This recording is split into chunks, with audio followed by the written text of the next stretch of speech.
It will be a delight in these coming sessions Va fi o plăcere în sesiunile care urmează to think together with you about some wonderful truths about God. să ne gândim împreună la câteva adevăruri cu privire la Dumnezeu. I have decided to focus upon passages from the book of Isaiah Am decis să ne concentrăm asupra unor pasaje din cartea Isaia, in helping us focus our attention on certain attributes. care ne ajută să ne concentrăm asupra unor anume atribute. One of the reasons it is so important to do this Unul din motivele pentru care este foarte important să facem asta is because we have distorted views of God. este pentru că avem o imagine distorsionată cu privire la Dumnezeu. Contemporary Christian culture is marked by a rush to divine immanence. Cultura contemporană creștină este marcată de o grabă către imanența divină. When we think about God, we default almost always to talking about God's love or grace or mercy or compassion. Când ne gândim la Dumnezeu, ne îndreptăm în mod automat către a vorbi despre dragostea, harul, mila, bunătatea, compasiunea, bunătatea lui Dumnezeu. But we bypass His glorious and exalted transcendence. Dar o facem trecând cu totul pe lângă transcendența glorioasă și veșnică a lui Dumnezeu. By rushing to immanence and missing transcendence, two problems result. Prin graba către imanență și prin trecerea pe lângă transcendență rezultă două probleme.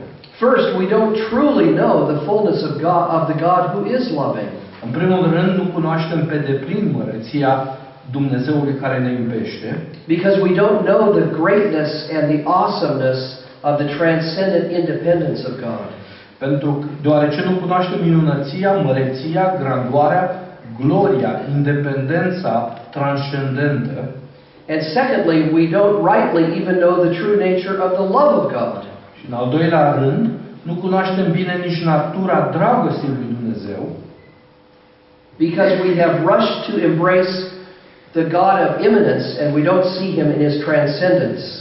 pentru că ne-am grăbit să o îmbrățișăm datorită unor păreri prea înalte, pentru că ne-am plecat prea mult spre imanență. We may sing Amazing Grace, S-ar putea să cântăm Mărețul Har, but we don't really mean that. dar când facem asta nu ne gândim cu adevărat la asta. We think of grace as entitled and something that is expected. Ne gândim la har ca fiind ceva subînțeles, ceva datorat. We're not really amazed at grace Nu suntem cu adevărat uimiți de acest har, because we think we deserve it. pentru că credem că îl merităm. In our rush to immanence, we know aright neither the infinite greatness of God nor the nature of His love. Datorită grabei noastre către imanență, nu cunoaștem bine nici măreția infinită a lui Dumnezeu, nici natura dragostei Lui pe care pretindem că o prețuim. We are in such a need in our culture today Suntem într-o astfel de nevoie, în cultura în care trăim astăzi, to recover the greatness and the grandeur of God. să recuperăm grandoarea măreției lui Dumnezeu. And only when we have seen that Și doar atunci când vom vedea aceasta, can we understand rightly vom înțelege corect how amazing it is that God should show mercy to the likes of us. cât de uimitor este că un astfel de Dumnezeu ne-a arătat milă unor persoane ca noi. So we need to know God both as transcendent and immanent, Trebuie să ajungem să-L cunoaștem pe Dumnezeu atât în aspectul său transcendent, cât și cel imanent. transcendent referring to the otherness of God. Transcendența se referă la aspectul depărtat al lui Dumnezeu, That He is independent of us. aspectul care ține de independența sa față de noi, That He exists in the fullness of His life, satisfied apart from us. a existenței sale în care El trăiește în sine însuși pe deplin satisfăcut de El. But He is also immanent. Dar Dumnezeu este de asemenea imanent. That great and exalted God has chosen to come to us. Și un astfel de Dumnezeu măreț a ajuns să se apropie de noi. And dwell among us. Și să locuiască printre noi. And give himself to us. Și să se dea pe sine însuși nouă. But we have to go in that order. Dar trebuie să procedăm în ordinea aceasta. It is the transcendent God who has chosen also to be immanent. E un Dumnezeu transcendent care a ales să devină imanent. And when we rush to immanence, Așa că atunci când ne grăbim spre imanență, we miss the greatness of his condescension. Eșuăm în a vedea We miss to the greatness of his humility. It's coming to us. Eșuăm în a vedea măreția faptului că el s-a apropiat de noi. Look at one passage with me that helps us see this in Isaiah 57:15.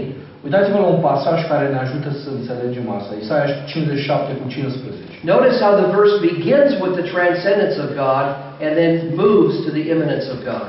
Observați cum acest verset începe cu transcendența lui Dumnezeu și sfârșește cu imanența lui. Listen to the verse. Ascultați versetul. Căci așa vorbește cel prea înalt, a cărui locuință este veșnică și al cărui nume este sfânt. Eu locuiesc în locurile înalte și în sfințenie, dar sunt cu omul zdrobit și smerit, ca să înviorez duhurile smerite și să îmbărbătesc inimile zdrobite. God is described as the high and exalted one. Dumnezeu este descris ca cel prea înalt. He is eternal. He lives forever. El este veșnic, El trăiește pentru totdeauna. His name is holy or set apart. Numele Său este sfânt sau e pus deoparte. And He dwells in this place that is set apart from all else. Și El locuiește într-un loc separat de toate celelalte. But amazingly, He also dwells with us. Dar uimitor, El de asemenea trăiește cu noi. Those who are contrite and repentant. Cu cei care se pocăiesc, care au inima zdrobită. Those who acknowledge their dependence upon Him. Cei care recunosc dependența lor de El. He comes to us in our need. El s-a apropiat de noi în nevoile noastre. But the God who comes to us in our need, dar Dumnezeu care a venit spre nevoile noastre, is a God who stands apart from any need. Este Dumnezeul care e separat de orice nevoie. In the greatness of His independence as God. În măreția sa și în independența sa ca Dumnezeu. So we need to understand God rightly. Așa că trebuie să-L înțelegem corect pe Dumnezeu. And that means understanding both the transcendence and the immanence of God. Așa că trebuie să înțelegem deopotrivă transcendența și imanența lui Dumnezeu. And seeing God as transcendent as the basis for seeing His immanence. Și să vedem transcendența lui Dumnezeu ca fundament al imanenței lui. It must go in that order. Și lucrurile trebuie să meargă în ordinea aceasta. To rush to immanence să ne grăbim spre imanență is to distort who God truly is. Este să distorsionezi ceea ce Dumnezeu este cu adevărat. One of the most amazing passages that communicates this to us is in Isaiah 6. Unul dintre pasajele uimitoare care descriu lucrul acesta este Isaia capitolul 6. Isaiah's vision of God. Este viziunea pe care Isaia o are despre Dumnezeu. I invite you to turn to that passage. Aș vrea să deschidem la pasajul acesta. And we will spend the rest of our time looking at it. Și ne vom petrece restul timpului privind la el. Let's read together Isaiah 6 verses 1 through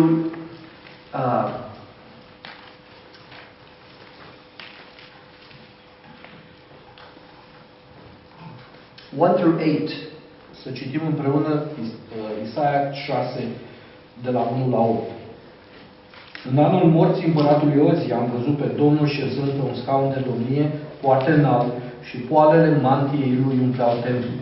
Serafimii stăteau deasupra lui și fiecare avea 6 aripi, cu 2 își acopereau fața, cu 2 își acopereau picioarele și cu 2 zburau. Strigau unul la altul și ziceau: Sfânt, Sfânt, Sfânt este Domnul oștirilor. Tot pământul este plin de măreția Lui. Și se zguduiau ușorii ușii de glasul care răsuna și casa s-a umplut de fum. Atunci am zis: vai de mine! Sunt pierdut, că sunt un om cu buze necurate, locuiesc în mijlocul unui popor tot cu buze necurate și am văzut cu ochii mei pe împăratul Domnul oștirilor. Dar unul din serafimi a zburat spre mine, cu un cărbune aprins în mână, pe care îl luase cu cleștele de pe altar. Mi-a atins gura cu el și a zis: iată, atingându-se cărbunele acestea de buzele tale, nelegiuirea ta este îndepărtată și păcatul tău este ispășit. Am auzit glasul Domnului întrebând: pe cine să trimit și cine va merge pentru noi? Eu am răspuns: iată-mă, trimite-mă. The passage really does depict God as both transcendent and immanent. Pasajul acesta îl descoperă pe Dumnezeu atât în transcendența cât și în imanența. The transcendent majesty of God is in verses 1 through 5. Maiestatea transcendentă a lui Dumnezeu o găsim de la versetul 1 la versetul 5. And the immanent mercy of God in verses 6 through 8. Și mila imanentă a lui o găsim de la versetul 6 la 8. But the passage begins with a vision of God's greatness. Pasajul începe cu această viziune a măreției lui Dumnezeu. Notice the beginning of verse 1. Observați începutul versetului 1. In the year of King Uzziah's death, I saw the Lord. În anul morții împăratului Ozia am văzut pe Domnul. King Uzziah's death occurred in 730 BC. Împăratul Ozia a murit în 630 înainte de Hristos. Just a few years before the northern kingdom was taken captive by the Assyrians. Just a few years before. Chiar cu puțin înainte ca regatul de nord să cadă în mâna asirienilor. So when Isaiah prophesied this, both the northern kingdom and the southern kingdom were in existence. Când Isaia face această profeție, ambele regate, cel de nord și sud, erau încă împreună. But the north was about to be destroyed by the Assyrians. Dar nordul urma să fie distrus de asirieni. All of the kings of the north were evil kings. Toți regii regatului de nord erau regi răi. Every single one of them did evil in the sight of the Lord. Fiecare din ei a făcut rău ce era rău înaintea Domnului. But many of the southern kings, the kings of the southern kingdom were good kings. Dar mulți dintre regii regatului de sud erau regi buni. And Uzziah was one of the good kings. Și Ozia era unul dintre acești regi buni. For almost all of his reign as king, he did what the Lord wanted him to do. În întreaga sa domnie a făcut ceea ce a fost bine înaintea Domnului. And God prospered him for it. Și din pricina aceasta Dumnezeu i-a adus prosperitate. He had many military successes. A avut multe succese militare. And Judah, the southern kingdom, prospered under his reign. Și sub domnia sa, Iuda, regatul de sud, a prosperat. At the end of his reign, however, cu toate acestea, la sfârșitul domniei lui, he did something very foolish. A făcut ceva foarte prostesc. He went into the temple to burn incense. S-a dus în templu ca să ardă tămâie. And the priests told him, "Don't do this." Și preoții au spus, nu fă asta. He's a king, not a priest. El era rege, nu era preot. You may remember the kings are from a different tribe of Israel than the priests. Vă aduceți aminte că regii proveneau dintr-o altă seminție a lui Israel decât proveneau preoții. The kings were from the tribe of Judah. Regii erau din seminția lui Iuda, but the priests were from the tribe of Levi. Iar preoții erau din seminția lui Levi. He was not a Levite. El nu era levit. And so he shouldn't function as a priest. De aceea nu trebuia să acționeze ca preot. But he did anyway. Dar a făcut. And God judged him by bringing leprosy upon him. Și din pricina aceasta Dumnezeu l-a judecat și i-a dat lepră. So he lived the remaining years of his life separated from his own people. Așa că pentru restul vieții sale a trăit separat de poporul său. Even though Uzziah ended badly, cu toate că Ozia a sfârșit rău, he had been a very good king. A fost un rege foarte bun. And so when Isaiah says in the year of King Uzziah's death, așa că când Isaia spune în anul morții împăratului Ozia, I think he has more in mind than merely a date.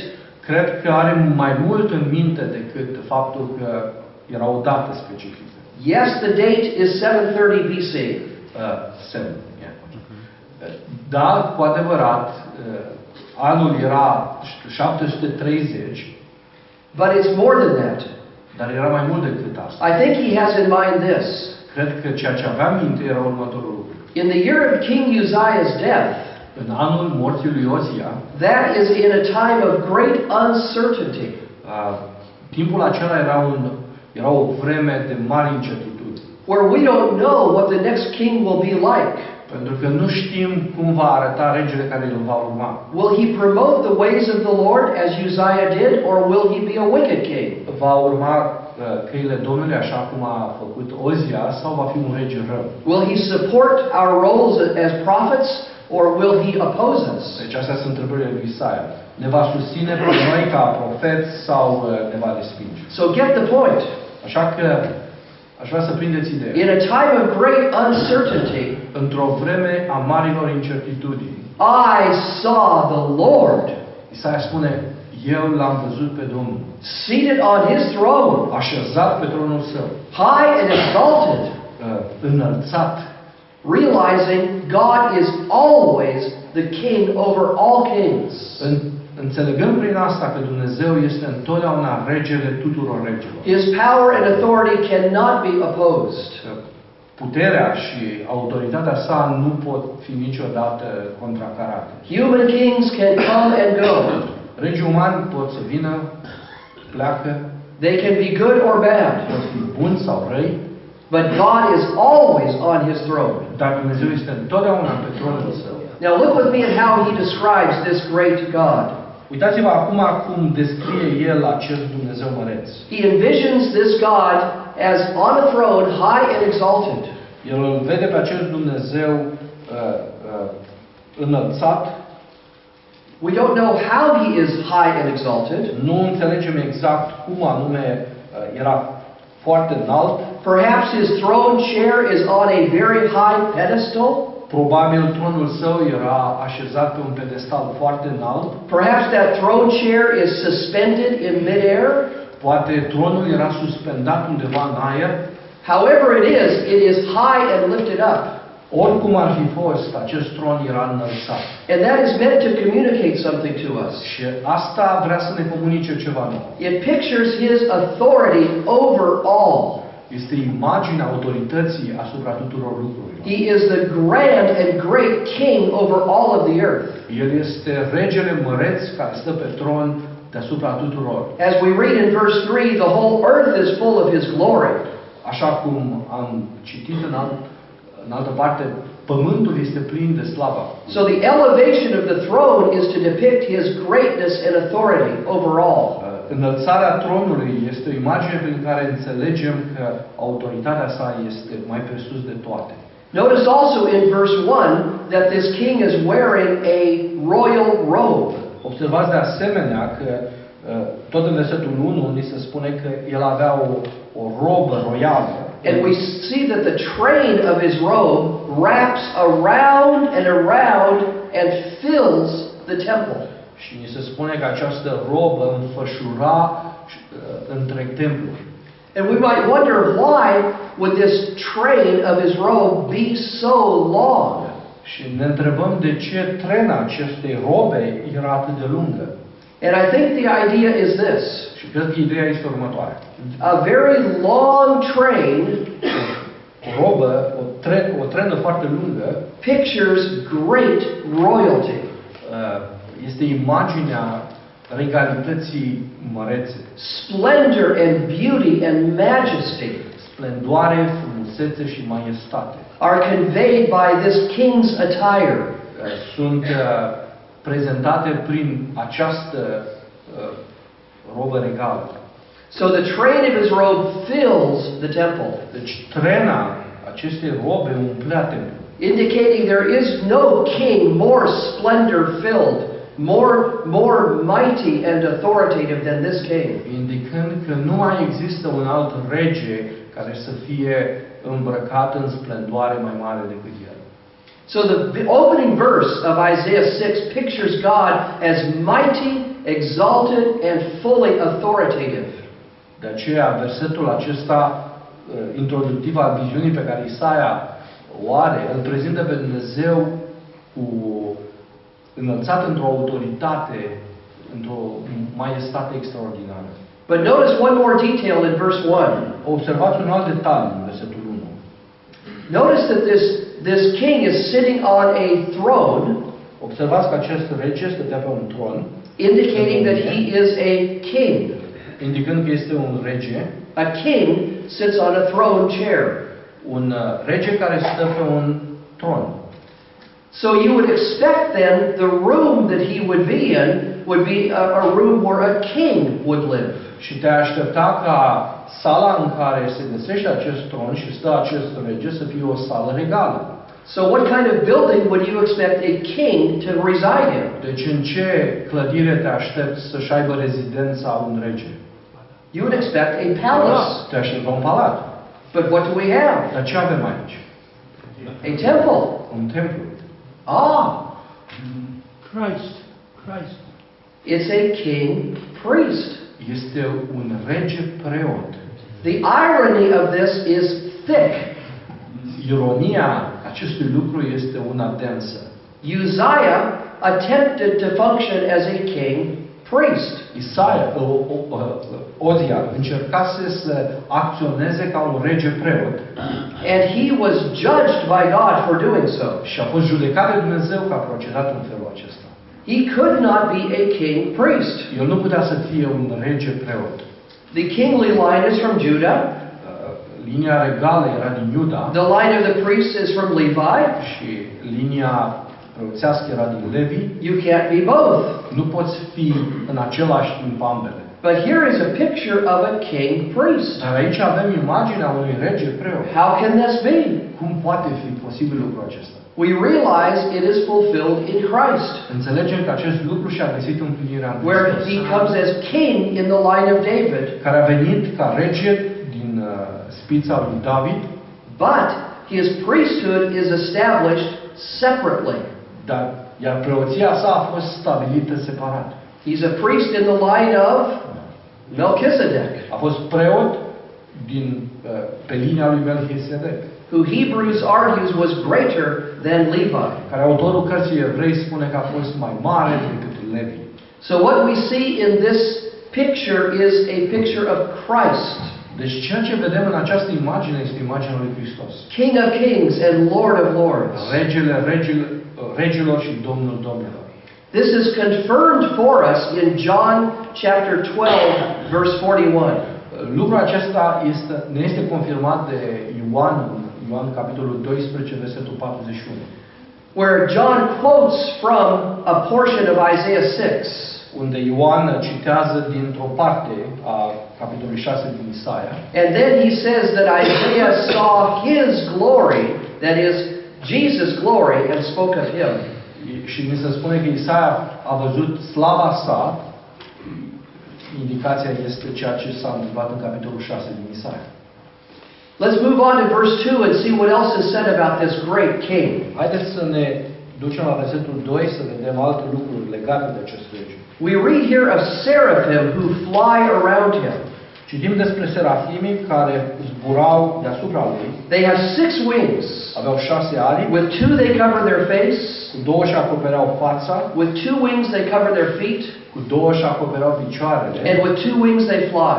Și cu 2 zburau. Now think with me about those wings. Gândiți-vă puțin la aceste aripi. These are great and mighty angelic creatures. Aceste creaturi sunt creaturi angelice, mărețe. And unlike us and unlike Isaiah, Și diferit de noi sau de Isaia, they are sinless. ele sunt fără păcat. These are holy, mighty angels.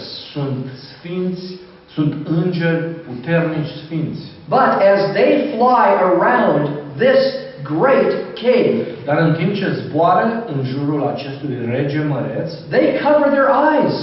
ele își acoperă. This is not because they are sinful. Și asta nu o fac pentru că sunt păcătoase. It is because his greatness is so brilliant they cannot look upon him. Și pentru că strălucirea sa este atât de măreață încât serafimii nu pot privi la ea. Though they are glorious creatures, aceste creaturi sunt unele glorioase. they do not have infinite greatness as the king has. Dar nu au măreție infinită precum are acest rege. They cover their eyes, demonstrating the superiority of the king. Își acoperă ochii arătând prin asta superioritatea regelui. And with 2 of their wings they cover their feet. Și cu 2 din aripi își acoperă picioarele. It's hard to know for sure what this means. E greu să înțelegem ce înseamnă lucrul acesta. But I think it is probably this.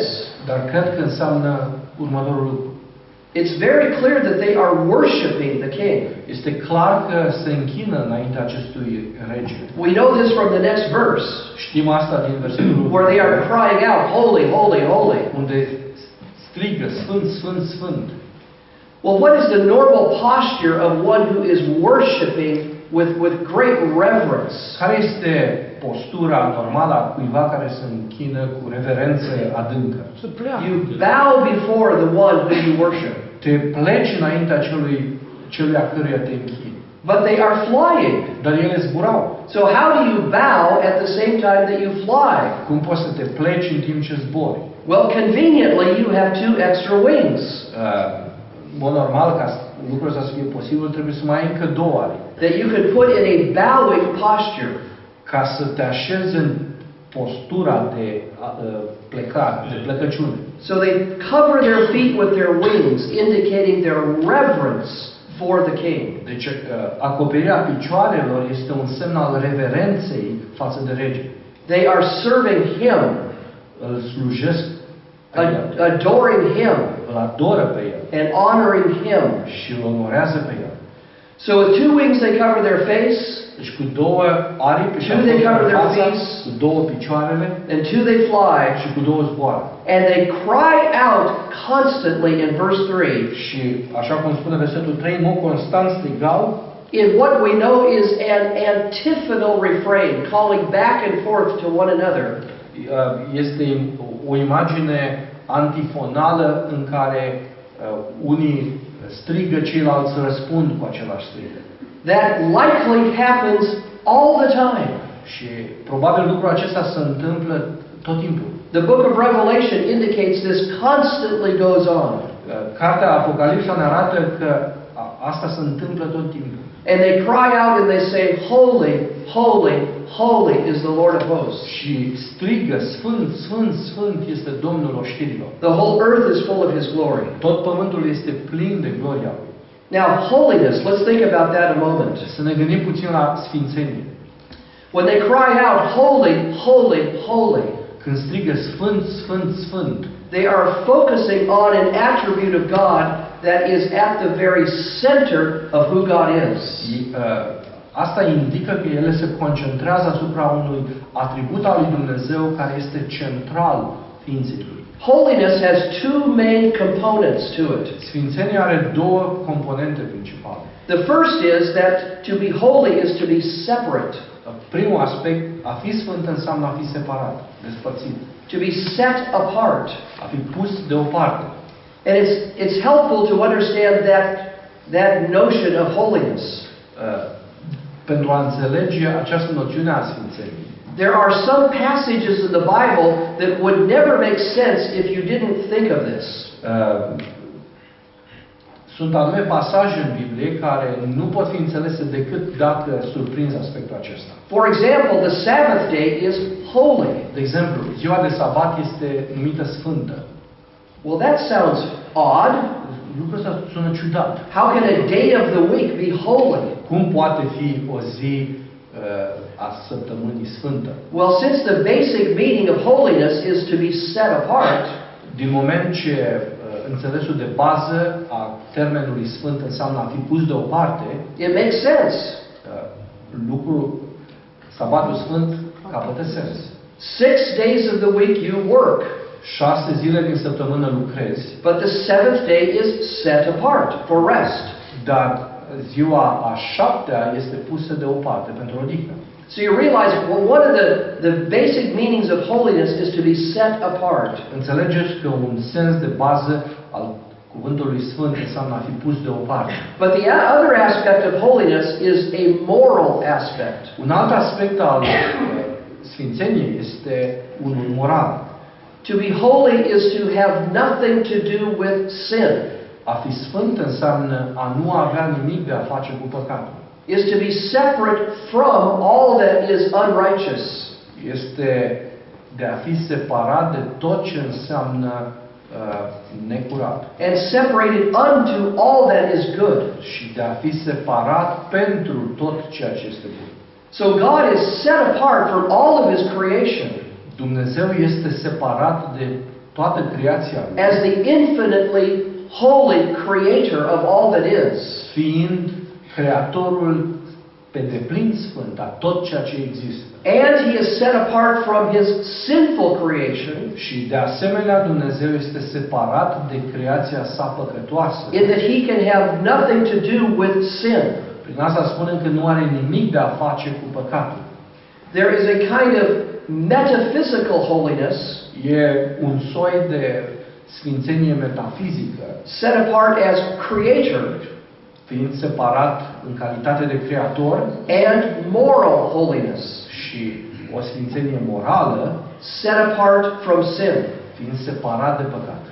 Now notice that they cry out, holy, holy, holy. Observați că creaturile acestea strigă Sfânt, Sfânt, Sfânt. This itself is very interesting. Și lucrul acesta în sine însuși este interesant. In the Hebrew language, the way that you express a superlative În limba ebraică, modul în care exprim un superlativ is with a single repetition.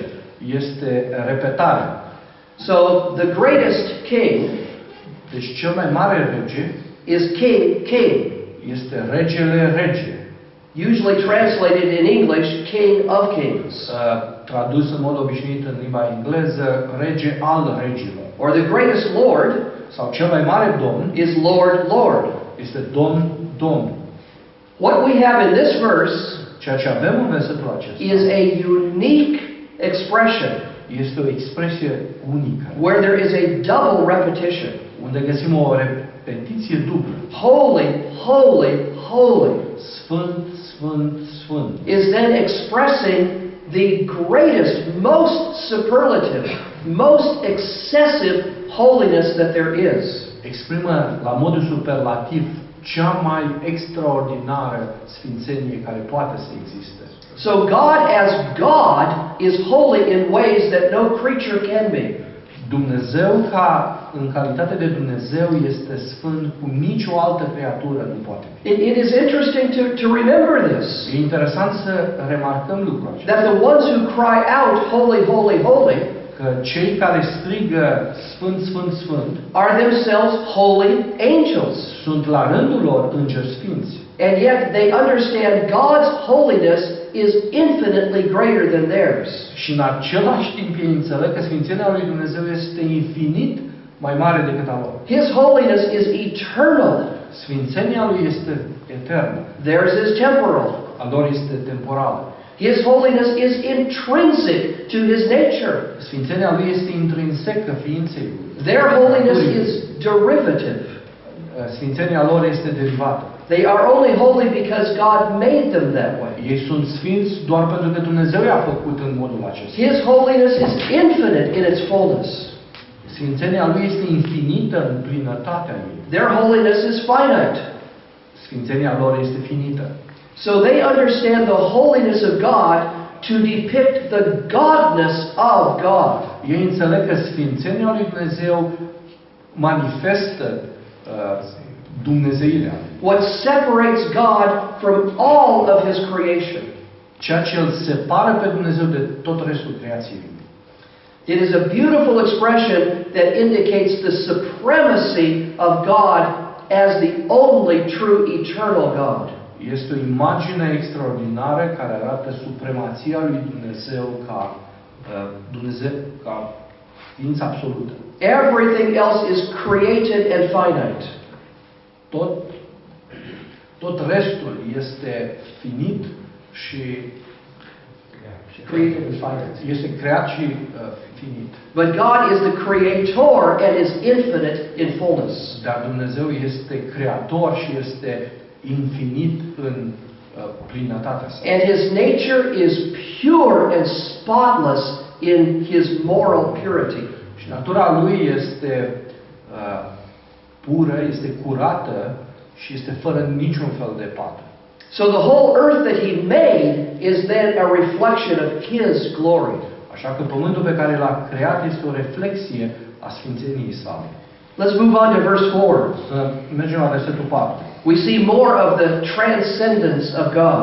Vedem mai mult din transcendența lui Dumnezeu. We read here that as the seraphim call back and forth to one another, Vedem cum serafimii care mergeau înaintea lui Dumnezeu, înainte și înapoi. The foundations of the thresholds trembled at the voice of him who called out. Vedem cum ușii se zguduiau de glasul care răsuna. While the temple was filling with smoke. În timp ce templul s-a umplut de fum. Let's think about those two images. Să ne gândim puțin la aceste două imagini. First of all, the foundation stones were trembling as they called out to one another. În primul rând, pietrele de fundație tremurau. What this expresses is the intensity of their worship. Asta arată intensitatea închinărilor. Notice it isn't merely the walls trembling a bit, Observați, nu doar pereții tremură puțin, or the windows rattling, sau ferestrele se zguduie, but the foundation stones of this great temple building trembled. și vedem că pietrele de fundație ale acestui templu se zguduie. How loud and intense their worship must have been. Cât de zgomotoasă și intensă putea fi închinarea lor. Honestly, it indicates the worth of God. Lucrul acesta indică valoarea lui Dumnezeu.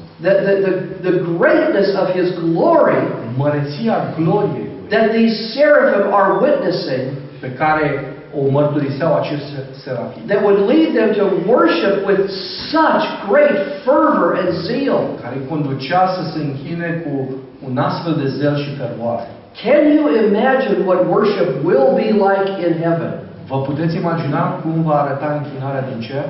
When we see Him so much more clearly, Când îl vom vedea cu mult mai clar. and sin is removed, Când păcatul va fi îndepărtat. and our inhibitions are over, Și inhibițiile noastre vor înceta. and we worship together the greatness of this God. Și ne vom închina împreună înaintea acestui Dumnezeu. We will join the seraphim in their worship.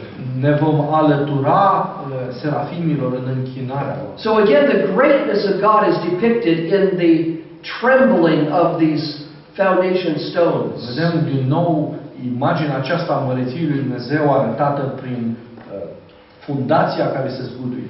Finally, at the end of verse 4, La sfârșitul versetului the 4, temple was filling with smoke. templul se umple de fumuri. And you might wonder, what is this smoke doing here? Și poate vă întrebați ce caută fumul acesta aici. If you look at commentaries on the book of Isaiah, Dacă vă uitați la comentariile pe cartea Isaia, the commentators will typically say this, comentatorii în mod obișnuit vor spune următorul: that a cloud or smoke is associated with the glory of God. că norul sau fumul este asociat gloriei lui Dumnezeu. And this is true. Și lucrul acesta este adevărat. Although it's more often a cloud than it is smoke, Cel mai adesea gloria este întruchipată prin nor, but nonetheless, that is a true observation. dar observația aceasta este corectă. But I think there is more being communicated here by the smoke. Dar cred că e ceva mai mult comunicat aici prin faptul că se menționează fumul. You might ask the question, how does smoke get into this temple? Poate vă întrebați cum a ajuns fumul ăsta în templu. And the answer is found by observing there is something else in the temple we haven't seen yet. Și vom găsi răspuns la această întrebare dacă observăm că mai e ceva aici în Look at templu. verse 6. Uitați-vă în versetul 5. What do you see there that would produce smoke? Ce găsim aici că produce fum? He takes a burning coal in his hand from an altar. Îi se spune, verse 6, yes? Yes. Versetul 6. Îi se spune că a luat un cărbune aprins de pe altar. So we realize there is an altar in the temple with coals that are burning.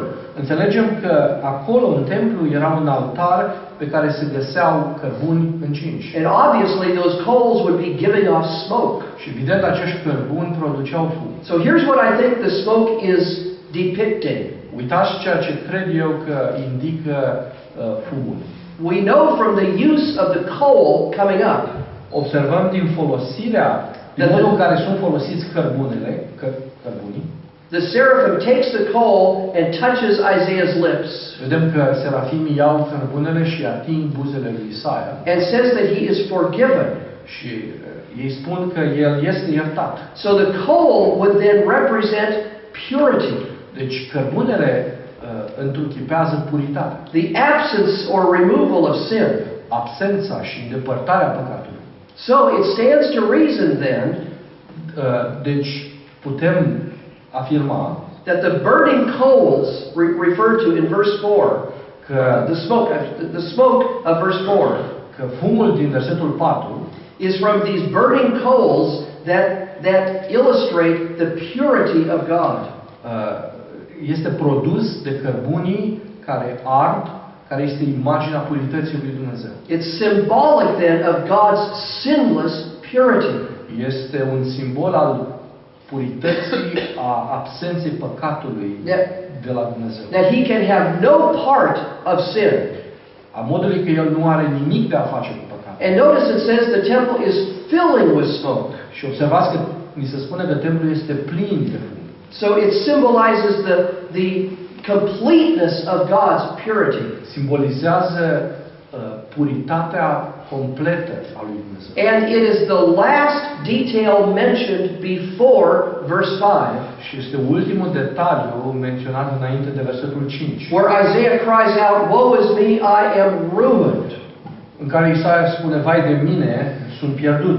I am a man of unclean lips. Sunt un om cu buze necurate. And I live among a people of unclean lips. Care locuiesc în mijlocul unui popor. So indeed, Isaiah realizes his sin Isaia realizează păcatul lui when he sees the holiness of God atunci când vede sfințenia lui Dumnezeu and his purity, și puritatea by which God cannot have sin in his presence. prin care Dumnezeu nu poate să aibă păcatul în prezența lui. So this vision of God in verses 1 to 4 Această viziune a lui Dumnezeu din versetul 1 la 4 is multifaceted. are mai multe fațete. It's a picture of his greatness and glory, Este o imagine a gloriei și măreției lui, his power and authority, a puterii și autorității, his eternity as creator, a aspectului veșnic în calitate de creator, his holiness and purity. al sfințeniei și purității. He is a great and glorious God. Este un Dumnezeu măreț și glorios. And so Isaiah responds in verse 5. Și astfel, în versetul 6, îl vedem pe Isaia răspunzând. 5. He rightly says, "Woe is me, I am ruined." În mod corect spune, vai de mine, sunt pierdut. Notice he does not say, "I have a few problems. Observați că el nu spune, am ceva probleme. I need to work on a few areas Trebuie să mai lucrez în câteva domenii before I can be acceptable to God." înainte de a fi acceptat înaintea lui Dumnezeu. Oh no. Nu, nu. He is in desperate condition. El se găsește într-o condiție disperată. He is ruined and hopeless. Este pierdut și fără speranță. And he understands this is true for him and everyone around him. Și înțelegem că lucrul care era adevărat cu privire la el este valabil și pentru noi. I am a man of unclean lips and I live among a people of unclean lips. Eu sunt un om cu buze necurate și locuiesc în mijlocul unui popor cu buze And necurate. notice then the end of the verse. Și observați sfârșitul versetului. For my eyes have seen him, the King of glory. Pentru că am văzut cu ochii mei pe împăratul gloriei. So it is because Isaiah saw the glory of God, Pentru că Isaia vede gloria lui Dumnezeu, his greatness and perfection and sinlessness, măreția, perfecțiunea lui, that he now understands his own sinful condition. acum el ajunge să înțeleagă situația sa păcătoasă. How will we ever understand the horror of our sin Cum putem înțelege oroarea păcatului nostru if we do not see the holiness of God? dacă nu vedem sfințenia lui Dumnezeu?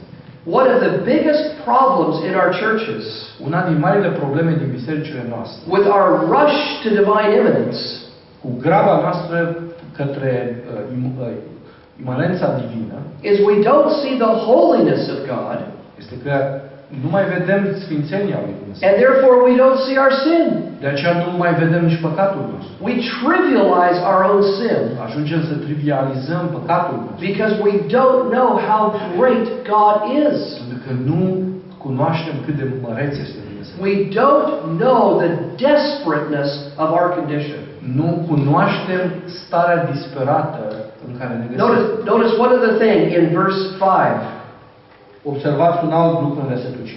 Isaiah, in comparison to the other people around him, Isaia, comparându-se cu ceilalți oameni din jurul său, would have reason to think that he's in much better shape than most of the people in Israel. ar fi avut motive să creadă că starea lui este mai bună decât a multora din Israel. I mean, at this time when Uzziah died, La vremea aceasta când Ozia moare, both kingdoms, southern and northern kingdom, were for the most part turning away from God. cea mai mare parte a ambelor regate, cel de nord și sud, se întorseseră de la Dumnezeu. So Isaiah might think, well, I'm glad that I'm in a better shape than they are. De aceea Isaia putea să spună, mă bucur că sunt într-o situație mai bună decât se găsesc ei. But when he sees the Lord, Dar atunci când el îl vede pe Domnul, the differences between himself and others they collapse. diferența între ei și alții ajunge. They're removed. I am a man of unclean lips, and I live among a people of unclean lips. Sunt un om cu buze necurate și locuiesc în mijlocul unui popor cu buze necurate. We all before God are desperately sinful. Împreună, toți suntem înaintea lui Dumnezeu într-o stare disperată păcătoasă. He realizes there is no hope within himself. El realizează că nu e nicio speranță în el însuși. Now, my friends, I'm going to ask you if you agree with me on this. Acum, prieteni, vreau să vă întreb dacă sunteți de acord cu următorul lucru. The account in Isaiah 6 could end right here. Relatarea din Isaia 6 s-ar putea termina chiar aici. It could end at the end of verse 5. Ar putea să se termine la sfârșitul versetului 5. The reason I say that is this. Motivul pentru care spun asta este următorul. God is not obligated to extend mercy. Dumnezeu nu este obligat să-și extindă mila. It is a sobering thing to realize Este un lucru serios pe care trebuie să realizăm. That in our sin we deserve only one thing. Că în păcatul în care ne găsim, noi merităm un singur lucru. We deserve only divine judgment. Noi merităm doar judecata divină. We don't deserve a chance. Noi nu merităm o șansă. We don't deserve God's kindness. Nu merităm bunătatea lui Dumnezeu. We have earned the judgment that we deserve. Am moștenit sau merităm judecata pe care o merităm. That God shows mercy is remarkable. Faptul că Dumnezeu arată milă este remarcabil.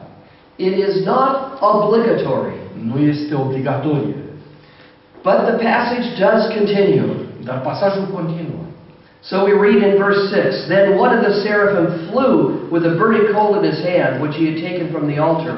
Citim în versetul 6, dar unul din serafim a zburat spre mine cu un cărbune aprins pe care îl luase cu cleștele de pe altar. And he touched his mouth with it, and he said, Behold, this has touched your lips, your iniquity is taken away, and your sin is forgiven. Mi-a atins gura cu el și a zis, iată, atingându-se cărbunele acesta de buzele tale, nelegiuirea ta este îndepărtată și păcatul tău este ispășit. Notice first that the initiator of this mercy is God himself.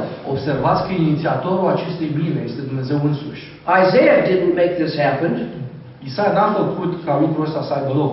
Isaiah couldn't make this happen. Isaia nici nu putea să facă ca acest lucru să aibă loc. This is the kindness and the mercy and the grace of God extended to an undeserving sinner. Este mila, este bunătatea și harul lui Dumnezeu care se extinde peste un păcătos care nu merită. One of the greatest mysteries of all of the Christian faith Unul din misterele credinței creștine is why God does show mercy when He does. este de ce Dumnezeu arată mila atunci când o face. We sometimes think that the greatest problem of the intellect is the problem of evil. Noi credem că cea mai mare problemă intelectuală este problema răului. How can God be good and powerful in a world where there is evil? Cum poate fi Dumnezeu bun și puternic pentru o lume în care există rău. And we think that's the biggest problem out there to solve. Și noi credem că cea mai mare problemă care trebuie să o rezolvăm este aceasta. But it's not the biggest problem for God. Dar nu asta este cea mai mare problemă pentru Dumnezeu. The biggest problem for God is the problem of goodness. Marea problemă pentru Dumnezeu este cea a bunătății. How can I show goodness to one who deserves judgment? Cum să arăt bunătate unuia care merită judecată? That is the issue God faces as He deals with us. Asta este problema cu care Dumnezeu se confruntă atunci când se apropie de noi. And the only way that God can deal with us in our sin Și singurul mod în care Dumnezeu poate să se ocupe de păcatul nostru is to remove our sin. este să îndepărteze păcatul. Why? De ce? Because He is holy. Pentru că El este sfânt. He cannot have us with Him in our sin. Nu poate să ne aibă pe noi rămânând în păcatele noastre. For God to bring us to Himself, Pentru ca Dumnezeu să ne aducă la El, we must be forgiven. noi trebuie să fim iertați. Sin must be removed. Păcatul trebuie să fie îndepărtat. And we are unable to remove it. Și noi nu suntem în stare să facem asta. So God is the one who extends the forgiveness. De aceea Dumnezeu este singurul care poate să extindă această iertare. This is pure, undeserved kindness. Este bunătate pură, nemeritată. And notice another detail about the forgiveness given to Isaiah. Și observați un alt detaliu legat de iertare. The seraphim comes and with the coal and touches his lips. Serafimul vine și îi atinge buzele cu cărbunele. What had Isaiah said about his sin earlier? You remember? Vă aduceți aminte ce spunea Isaia înainte despre păcatul lui? I am a man of unclean lips. Sunt un om cu buze necurate. And so the seraph comes and touches his lips. De aceea serafimul vine și atinge buzele. Now we're not told why he said that. Nu știm de ce anume a spus asta. Perhaps it was in part because of his role as a prophet, using his lips. Probabil din pricina rolului pe care îl avea ca profet, care își folosea buzele. But of course he says, I live among a people of unclean lips. Dar apoi spune, trăiesc în mijlocul unui popor cu buze necurate. And they're not prophets. Și nu erau profeți. So that can't be the fundamental answer.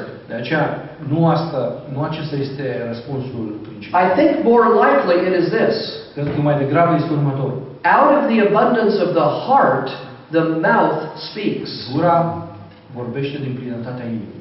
He realized his lips betray a sinful heart.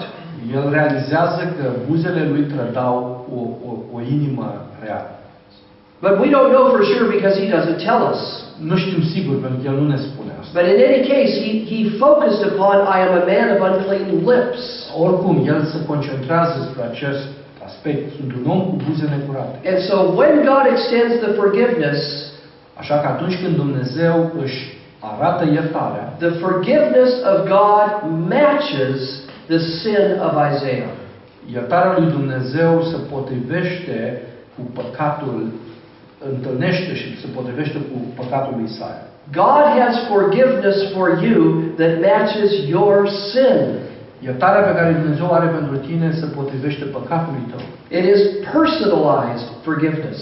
Este o iertare personalizată. It's not just sin in general that is forgiven. Nu păcatul la modul general este iertat. It is your specific sin that God forgives. Este păcatul tău specific, acela pe care Dumnezeu îl iartă. My specific sin that God forgives. Păcatul meu specific este cel pe care îl iartă Dumnezeu. Personalized forgiveness from God. Este o iertare personalizată din partea lui Dumnezeu. And then the goal that God has in this forgiveness is not only for Isaiah to be forgiven. Și scopul pe care Dumnezeu îl are prin această iertare nu este doar iertarea lui Isaia, but then called into service. Ci este chemarea lui la slujire. I am astonished at this. Eu sunt uimit de lucrul acesta. You might think God's attitude might be like this. Ați putea crede că atitudinea lui Dumnezeu este următoarea. Yes, Isaiah, I'll forgive you. Da, Isaia, te iert. But just stay out of my sight. Dar dispar din fața mea. Don't cause me any more problems. Nu mai îmi fă probleme. But this is not God's attitude. Dar nu asta este atitudinea lui Dumnezeu. He forgives him to embrace him El îl iartă pentru a-l îmbrățișa and call him into ministry. și îl cheamă în slujire. So we read in verse 8, Citim în versetul 8. I heard the voice of the Lord saying, Am auzit glasul Domnului întrebând: Who shall I send and who will go for us? Pe cine să trimit și cine va merge pentru And noi? then I said, Here am I, send me. Eu am răspuns: Iată-mă, trimite-mă. Now it's amazing too that the ministry that Isaiah is called to is very difficult. E uimitor să vedem faptul că slujirea la care Isaia a fost chemat este una foarte dificilă. If we read the verses that follow, Dacă citim versetele care urmează, you would see how hard it is going to be. veți vedea cât de greu urma să fie. God tells Isaiah to preach his word, Dumnezeu îl cheamă pe Isaia să-i predice cuvântul and people will reject what you say. și spune că oamenii vor respinge ceea ce He said they will have hardened hearts and dull ears, El spune, ei vor avea inimi împietrite și urechi vundate. and they will reject your preaching and teaching. Și ei vor respinge predicarea și învățătura ta. All but a very few will be marked by their resistance to you. All but a very few. It comes at the end of the passage. Puțini vor fi cei care vor primi mesajul, cei mai mulți îl vor respinge. And yet Isaiah was faithful in carrying this out. Și cu toate acestea, Isaia este credincios ca să ducă mesajul. How would you pastors like this job? Voi, pastorilor, cum vi s-ar părea o astfel de slujbă? Preach faithfully week by week, Să predici cu credincioșie săptămână după and the săptămână. people who hear you will hate what you say. Și oamenii care vă ascultă să urască ceea ce spune. They will despise you for preaching the truth of God's Să word. vă disprețuiască pentru că predicați cuvântul lui Dumnezeu. But preach again next week. Și să predici următoarea săptămână. It's an amazing calling, isn't it? Este o chemare uimitoare. And part of the reason for this was this. Și partea motivului pentru care se întâmplă asta, God used Isaiah's preaching Dumnezeu folosește predicarea lui Isaia to confirm God's justice in judging the people of Israel. ca să confirme justiția lui Dumnezeu în judecarea celorlalți. As Isaiah preached the truth, În timp ce Isaia predica adevărul and the people rejected it, și oamenii îl respingeau, it revealed the hardness of their heart. lucrul acesta revelează împietrirea inimilor. And it showed how right it was for God to bring judgment against them. Și asta arată cât de drept este ca Dumnezeu să aducă judecata asupra lor. So by anyone's estimate, this is a very difficult calling. După estimarea tuturor, o astfel de chemare este una foarte grea. How can you be prepared to undertake such a difficult ministry? Cum poți fi pregătit să accepti o astfel de slujire? And the answer from this text is very clear. Și răspunsul din textul nostru este foarte clar. You need to know the Lord. Ai nevoie să-L cunoști pe Domnul. You need to know God as great, glorious, ruling King over all. Ai nevoie să-L cunoști pe Dumnezeu ca fiind măreț, glorios, care conduce și stăpânește peste tot. God who is holy and pure in all of His ways. Dumnezeu care este sfânt și pur în toate căile Lui. Yet that God, Cu toate acestea, acest Dumnezeu, who in His greatness and purity care în măreția și în puritatea Lui, has nonetheless shown mercy. arată cu toate acestea milă. Amazing grace. How true it is. Un har uimitor. Cât de adevărat este. So it is that vision of God's majesty and mercy, O astfel de viziune a maiestății și a milei lui Dumnezeu, that greatness and grace, această măreție și acest har, that leads Isaiah to give all of himself to God in service. îl conduce pe Isaia să dea tot ceea ce are în slujirea Domnului. I challenge you to consider your own understanding of God. Vă provoc să vă gândiți la propria voastră înțelegere cu privire la Dumnezeu. Are you stunned at His mercy shown to you? Ești uimit, ești înmărmurit de mila pe care El ți-a arătat-o? Are you amazed that He would show such kindness in forgiving your sin? Ești uimit că El a arătat o astfel de milă iertându-ți păcatul tău?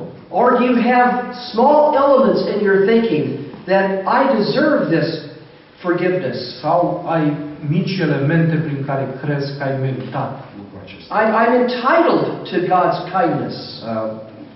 M-am calificat pentru bunătatea lui Dumnezeu. If we think that way, we must repent. Dacă gândim în termenii aceștia, trebuie să ne pocăim. We need to understand how great God is, Avem nevoie să înțelegem cât de măreț este Dumnezeu, how holy and pure He is, cât de sfânt și pur este El. and that He does not have to extend mercy. Și că El nu are nicio obligație să-și extindă mila. Remember the words of the Apostle Paul in Romans 9. Aduceți-vă aminte de cuvintele Apostolului Pavel în Roman, capitolul 9. Speaking for God, I will have mercy on whom I have mercy. Vorbind în numele Lui Dumnezeu, voi avea milă de cine voi vrea să am milă. So indeed, God in His kindness and mercy has come and saved us Dumnezeu în mila și în bunătatea sa a venit și ne-a mântuit and called us into ministry. și ne-a chemat la slujire. Are we overwhelmed by both of those realities? Suntem copleșiți de aceste ambe realități. When you think of ministry, here's a word I think should come to your mind right away. Când ne gândim la slujire, cred că este un cuvânt care ar trebui să ne vină în minte imediat. You might think that word is going to be difficulty, Poate credeți că cuvântul acesta ar fi dificultate or drudgery. Tragedie. What was that? What is that? Tragedie. tragedie, No, drudgery. Like toilsome. ceva care este împovărător. Or a burden. Asta e împovărător. But here is the word that ought to come to our minds when we think ministry. Uitați care ar trebui să fie cuvântul care să ne vină în minte când ne gândim la slujire. Privilege. Privilegiu. Privilege. Privilegiu. To not only be saved by God's grace, Nu doar să fii mântuit de harul lui Dumnezeu, forgiven of our sin, să fii iertat de păcat, brought into His family, adus în familia lui, into His very presence, în prezența lui, but then called to represent Him in our work that we do. și să fii chemat să-L reprezinți pe El în lucrarea pe care o faci. There is no greater privilege. Nu există privilegiu mai mare. Well, we see this great vision of God Vedem această viziune măreață despre Dumnezeu, that leads to a faithful ministry, care ne conduce la o slujire credincioasă. and realize that we only can experience what Isaiah has Și realizăm că putem experimenta ceea ce a experimentat Isaia when we understand God rightly as transcendent and immanent. când înțelegem că Dumnezeu este atât transcendent cât și imanent. As majestic and merciful. Este majestuos și este plin de milă. And it has to go in that order.